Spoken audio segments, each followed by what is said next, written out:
На этой неделе в течение 5 дней в театре имени Карима Тинчурина проходят показы оперы «Кора Пулат. Черная палата» композитора Ильмира Низамова. Возвращение музыкального произведения приурочено к 1100-летию принятия ислама Волжской Булгарией.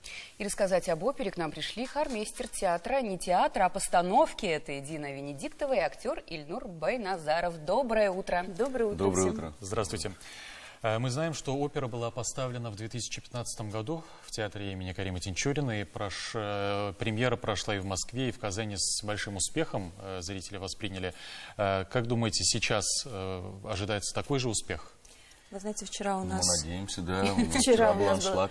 премьерный спектакль, и был полный зал.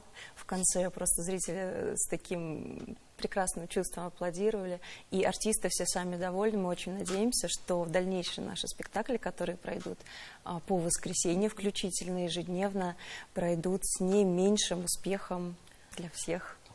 Да, и, пользуясь случаем, приглашаем всех. Вот осталось 4 дня. 4 дня, включая сегодня. Тем более, да, такие насыщенные 4 дня, они такие символичные, то есть 1100-летие принятия ислама у нас отмечается. Да, как раз к этому событию Да, приурочена эта постановка.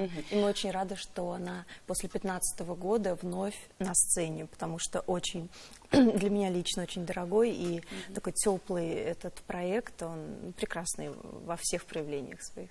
Да, вот давайте немножко расскажем вот об этой опере. Ну, немножко, может быть, о чем она и в чем, может быть, вот необычность для театра именно эта постановка. Ну, необычность заключается в том, что это опера, в первую очередь. То есть это целиком опера? Одноактная опера. Да, опера-легенда. Кто исполняет вообще? Кто принимает участие? Какие актеры? Главные роли в этом году Илюса Хузина исполняет. Артур. Это профессиональные оперные певцы? Профессиональные певцы, да, с образованием высшим, ведущие солисты наших театров, наших площадок, наши коллеги. Илюса Хузина, Артур Исламов. И вот премьеру играет в этом году уже Ильгиз Мухуддинов, который в 2015 году был в составе моего хора. То есть у него такой карьерный рост в этом проекте. И вчера просто было очень все успешно. Его там именитая ария с верхним до. Просто все ждут, и получилось. Это мы очень рады. Очень сложные партии у вокалистов.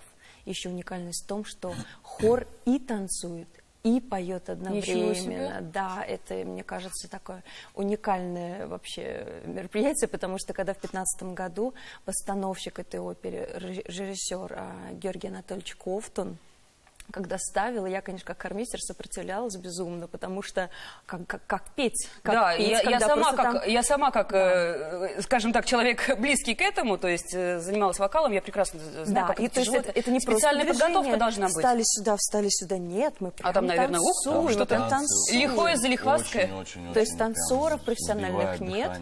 Мужская пляска есть, воинов просто огненная. Вот, Танец с саблями отдыхает. Ну, мы стремимся к этому, так скажем. И девушки постоянно поют, постоянно танцуют. В этом уникальность. Нет на сцене ни одного профессионального танцора. И здесь нужно отдать должное, конечно, хранителю, я бы сказала, оперы, так как сейчас вот Георгий Анатольевич по некоторым обстоятельствам не может быть с нами, режиссер этой постановки. Все это восстановление легло на плечи Фанисы Исмагилова. Это наш хореограф, постановщик, и он и здесь и режиссерские моменты взял на себя. То есть все эти вот вещи все восстанавливал прям вот в картинке. Да, Ильнур, вот, вы какое участие принимаете там? Вы какую я роль играете? воин Тимерлана. Да. Вы тоже поете, то есть? Да, тоже поем. Я вот в составе хора, да. Знаете, вот, ну, сложно и петь, и танцевать. Зато какой опыт? Опыт Колоссальный. Колоссальный, да. Очень. Ну, в принципе, команда хорошая, прям в маленьких сроках мы это все восстановили. Хочу отметить, опять же, Фаниса Исмагилова, то, что прям по картине, он по своему этому планшету смотрит: смотри, Ильнур, вот это, говорит, ты стоишь вот здесь. Я говорю: откуда, говорю, вы узнали? Ты, да, действительно. И вот так вот он восстанавливал это все по картинке, все знаешь, говорит, сколько у меня времени ушло, говорит, на это все. Да, ну мы можем, конечно, долго об этом говорить, но Да, как да. я люблю говорить, лучше один раз увидеть, чем 100 раз услышать. Конечно. Поэтому Абсолютно еще раз верно. приглашайте. Приглашаем в Тинчуринский театр сегодня, завтра, послезавтра и 22-го послезавтра, тем более погода вроде бы как Располагает. располагает не к огородному Да. делу, а именно к культурному досугу. Это опера о любви, о преданности, и очень много там философского смысла, очень много красивой музыки, красивых танцев, Замечательно. красивых голосов. Приходите. Замечательно, да. Мы желаем вам аншлагов. Спасибо.